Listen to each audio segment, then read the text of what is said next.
What is the one command that Jesus most frequently gives to us in the Gospels? We always talk about the Great Commandment, or we talk about Jesus' new commandment. But if we actually read and listen to the Gospels,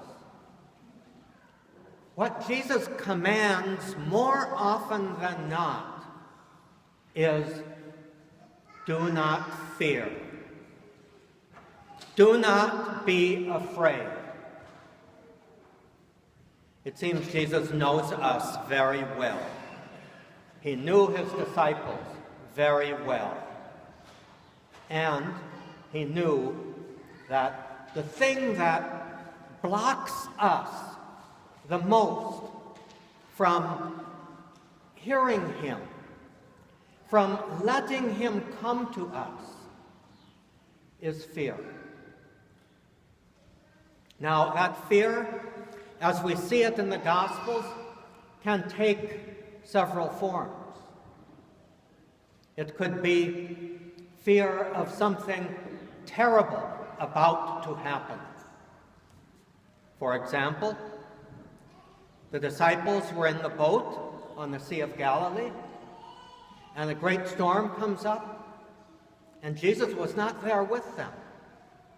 But he comes to them walking on the water, just as it seemed like the boat was going to capsize and they would all die. And what does he say to them? Do not be afraid. Fear not. Or it could be fear induced by something strange and wonderful. When the angel appeared to Mary, and it was clear that God was revealing himself to her, what is the first thing he says? Do not be afraid. Do not be afraid, Mary. And time after time, throughout the story of Jesus in the Gospels, we hear Jesus assuring his followers, do not fear. Do not be afraid. Now, our own experience is that we look around us and we find a great deal to fear. In so many ways, our world seems to be falling apart around us. Sometimes the events of our own lives are falling apart. Sometimes there's reason, great reason for that fear.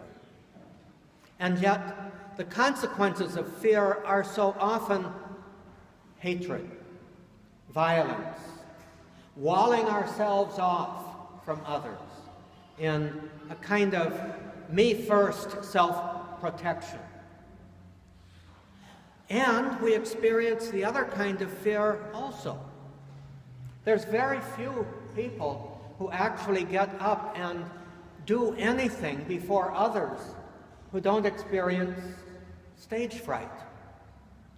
And yet that stage fright, in the act of overcoming it, releases tremendous power and energy that without the stage fright, most performers will say, if you don't have stage fright, watch out. That's when you're going to trip over yourself and break a leg.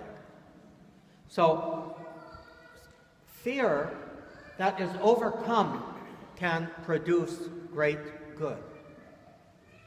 Now, Jesus therefore says, fear not, because I am with you.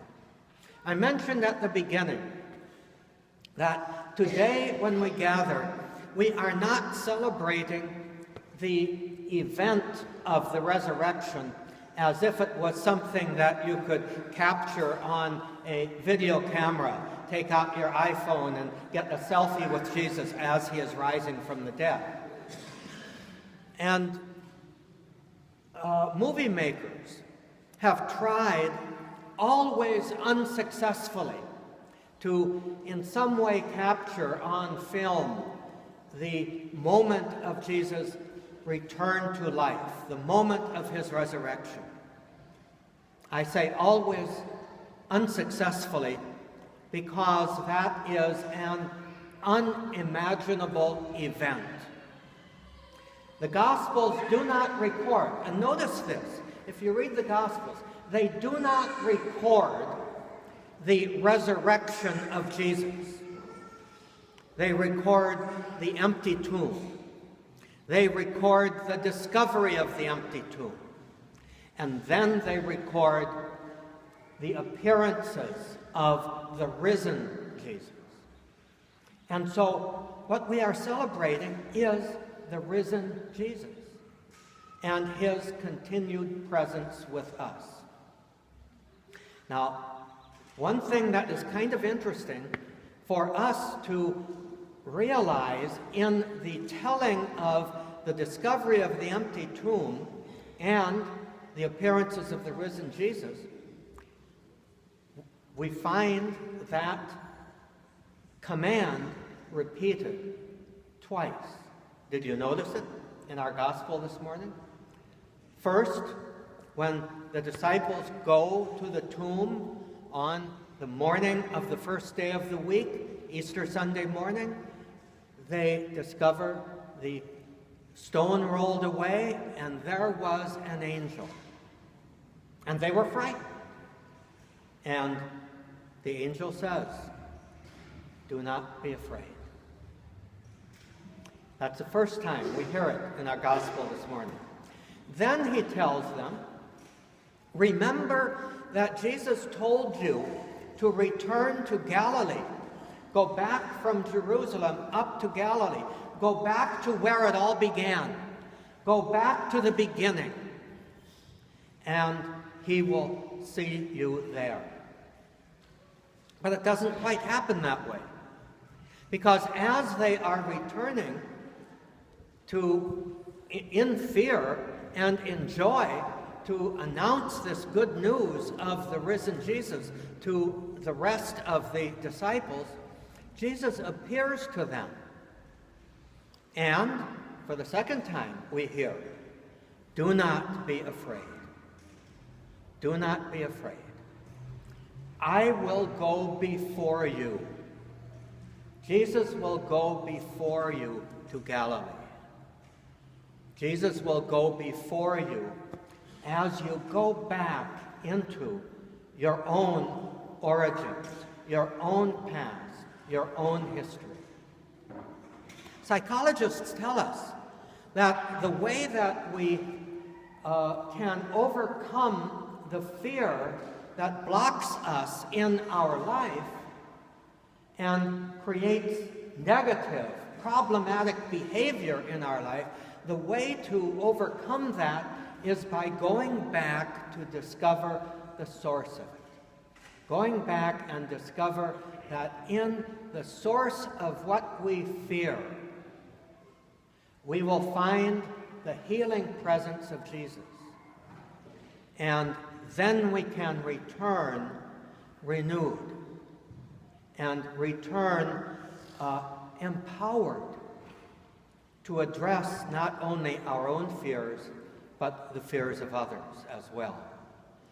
That's how the disciples of Jesus were empowered to transform the world, by hearing and taking to heart that command of Jesus, "Fear not," and returning to the origins, discovering the source of their hesitancy, of their doubt, discovering the source of their fears, and then coming out and proclaiming Jesus to the world, and thereby transforming the world. Guess what? That gives you and me the pattern that if we begin to follow that in our own lives, listening to Jesus saying, "Do not fear," go back and rediscover our origins, we too will have the power to transform our world. And our world is so in need of transformation, isn't it? Okay? So today, when we celebrate the presence of the risen Jesus, guess what? We've got our marching orders. Go forth from here, transformed, freed of fear, because the risen Jesus is going before you, is with you. Now, in returning to our origins, in a moment we are going to renew our baptismal promises, because it's in the sacrament of baptism that we first experience Jesus transforming our lives. We are buried with him, and we rise with him to this new life. When we renew our baptismal promises, we will then be sprinkled with holy water. Don't flinch from it, because that is the water of rebirth, the water of regeneration.